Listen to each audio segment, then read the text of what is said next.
భాగ్యనగర్లోని రాంపల్లి వద్ద ముస్కర రజాకార్ కార్యకర్త ఇబ్రహీం గోరక్షకుడు సోను సింగ్పై తుపాకులతో కాల్పులు జరపడాన్ని నిరసిస్తూ మిర్యాలగూడలో విశ్వ హిందూ పరిషత్ ఆధ్వర్యంలో అమరవీరుల స్తూపం వద్ద నుండి బస్టాండ్ వరకు ర్యాలీ నిర్వహించి అనంతరం డీఎస్పీ కార్యాలయంలో వినతిపత్రం సమర్పించారు.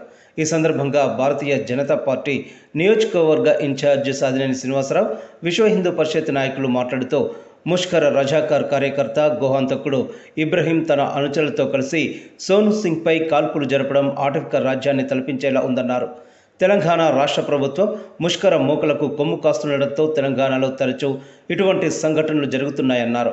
నిందితులు ఇబ్రహీం అతని అనుచరులపై చట్టపరమైన చర్యలు తీసుకోవాలని కోరారు. కార్యక్రమంలో భారతీయ జనతా పార్టీ నాయకులు రేపాల పురుషోత్తం రెడ్డి, విశ్వ హిందూ పరిషత్ నల్గొండ విభాగ్ కార్యదర్శి గంజి సుధాకర్, సత్సంగ్ ప్రముఖ్ రాపర్తి శ్రీనివాస్, కోశాధికారి తలం వెంకన్న, శాస్త్ర ప్రముఖ్ మచ్చగిరి, ప్రచార ప్రముఖ్ గౌరు ప్రవీణ్, కిరణ్ రాజ్, ఆవుల నరేష్, రమణ, పోరెడ్డి శ్రీనివాసరెడ్డి తదితరులు పాల్గొన్నారు.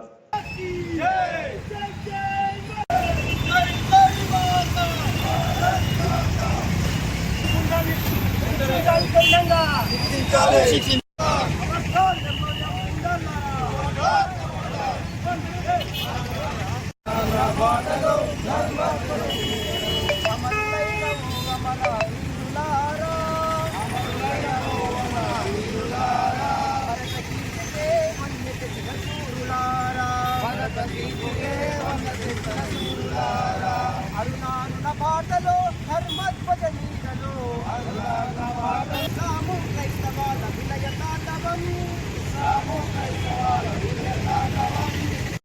భారత్ మాతా కీ జై. మన యొక్క తెలంగాణ రాష్ట్రంలో శాంతి భద్రతలు కరువైతున్నాయి. ఎందుకంటే ఓటు బ్యాంకు రాజకీయాలు చేస్తున్నారు.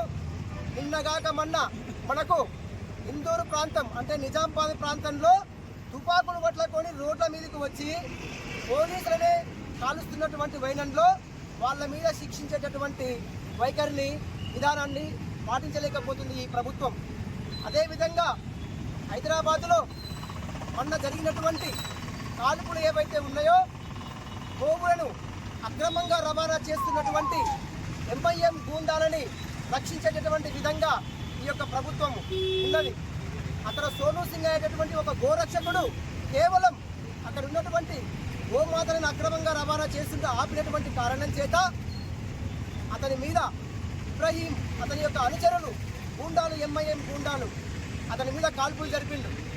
ఇట్లాంటి వ్యక్తులని శిక్షించి ఉరిదీయాలి. కాబట్టి ఇక్కడ ఉన్నటువంటి ప్రభుత్వము కఠినంగా వాళ్ళని శిక్షించాలని చెప్పి విశ్వ హిందూ పరిషత్ మిర్యాలగూడ నగరం మిర్యాలగూడ శాఖ డిమాండ్ చేస్తున్నది.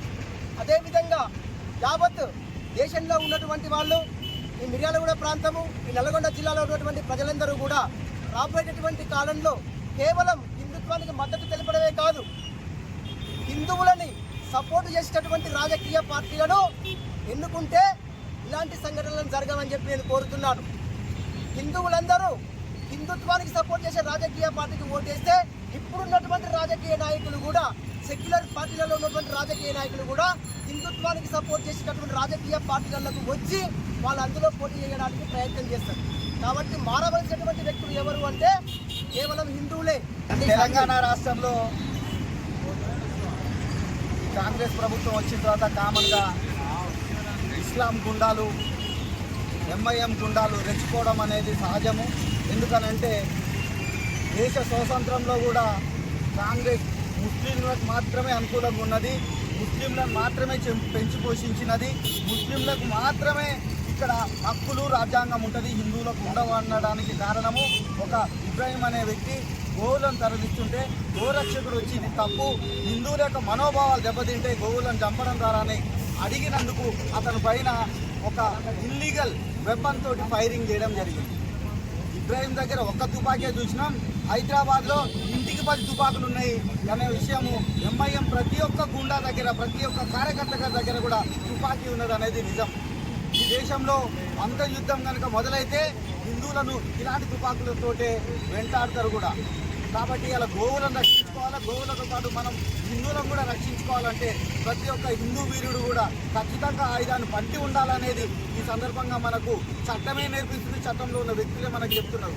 వాళ్ళ దగ్గర తుపాకి ఉంటే వాళ్ళని ఏం అనలేదు, అనకుండా ఎందుకు అనలేదా అంటే ఇప్పుడు ఇక్కడ తెలంగాణలో ఒక ఎలక్షన్ జరుగుతుంది. అక్కడ ఇబ్రహీంని ఏమైనా అన్నా కానీ, ఎన్కౌంటర్ చేసినా కానీ, గురి తీసినా కానీ ఆ ఎలక్షన్లో కాంగ్రెస్ పార్టీ ఓడిపోతుంది. కాబట్టి రాజకీయాలకి మతానికి ముడిపెట్టినటువంటి కాంగ్రెస్ ఈ దేశంలో లేకుండా పోయినంత కాలం ఈ దేశంలో హిందుత్వం బాగుపడదు.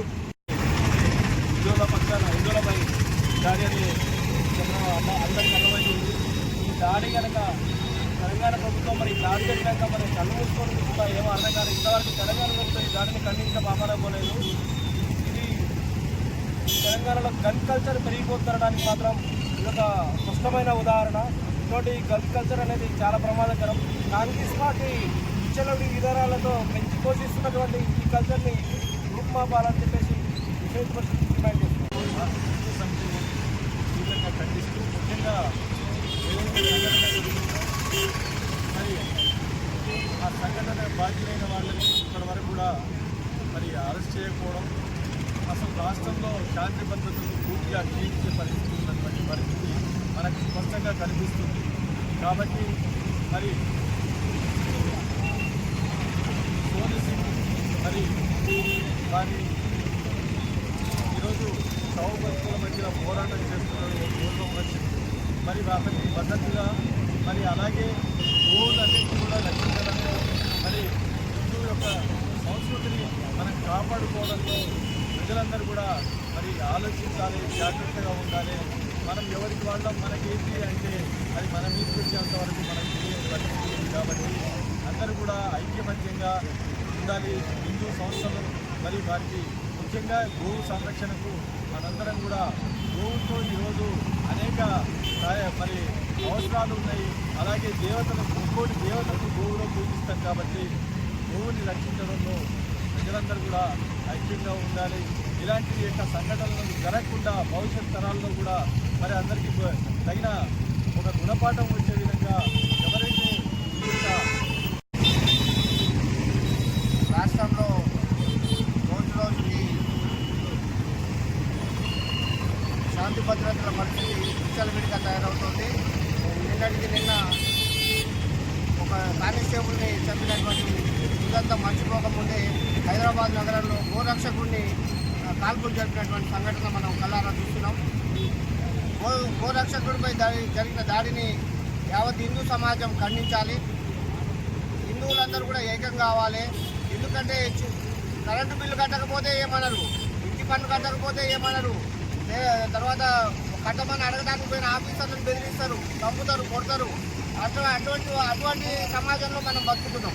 వాళ్ళకే రిజర్వేషన్ కావాలని బీసీ రిజర్వేషన్ పేరుతో 10 శాతం రిజర్వేషన్ కావాలని మన సమాజమే కొట్లాడుతుంది, హిందూ సమాజం. ఇది ఎంత సిగ్గుచేటంటే అసలు మనం ఎక్కడ ఉన్నాం, భారతదేశంలో ఉన్నామా ఇంకా వేరే దేశంలో ఉన్నామా అనేది ఒకసారి మనం అర్థం చేసుకోవాలి. ఈ చట్టాలు ఇవన్నీ కూడా ఒకే చట్టం రావాలి, అందరికీ కూడా ఒకే చట్టం ఉండాలి. ఆ చట్టానికి అనుగుణంగా భారతదేశంలో ప్రజలు నివసించాలి.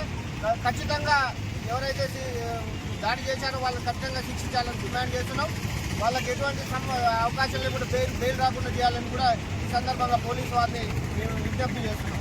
పోలీసు వారు కూడా ఈ సమాజంలో ఏం జరుగుతుందో అనునిత్యం గమనించాలి. పోలీసులు సమాజానికి వ్యతిరేకంగా పనిచేసినటువంటి శక్తులని ఎప్పటికప్పటికి అనగదొక్కాలని చెప్పి కూడా ఈ సందర్భంగా హిందువులకు ఉన్న ఒకే ఒక దేశం భారతదేశం. ఈ భారతదేశంలో హిందువులకు అత్యంత పవిత్రమైన గోమాతని అన్యాయంగా, అమానుషంగా, అతి క్రూరంగా సభ్యులంగా క్రమంలో ఈ యొక్క విశ్వ హిందూ పరిషత్ సంబంధించిన ఒక కార్యకర్త అడ్డుకొని ఆ గౌరవం కాపాడే క్రమంలో ఈ ఎంఐఎంఐ ఉగ్రవాది ఎవరైతే ఉన్నారో అతను కాల్పులకు పాల్పడి అతన్ని గాయపరిచిన సంఘటన చాలా దురదృష్టకరము. భారతదేశంలో హిందువులకు పుట్టినగా ఉన్న భారతదేశంలోనే ఇలాంటి సంఘటనలు జరుగుతున్నవి. ఇంకా కూడా హిందువులు నిద్రమత్తులోనే ఉన్నారు. సెక్యులరిజం అంటూ మాకేం కాదులే ఇలాంటి కులాల వారిగా విడిపోతున్నారు. ఇప్పటికైనా కూడా రాబో తరాలకు ఈ హిందూ ధర్మం మరి ఇంకా బతకాలి, ఇంకా మరి దేదీప్యమానంగా వెలగాలంటే ప్రతి ఒక్క హిందువు ఇలాంటి కార్యక్రమాన్ని, ఇలాంటి సంఘటనని ఖండించి మరి గుణపాఠం చెప్పాలని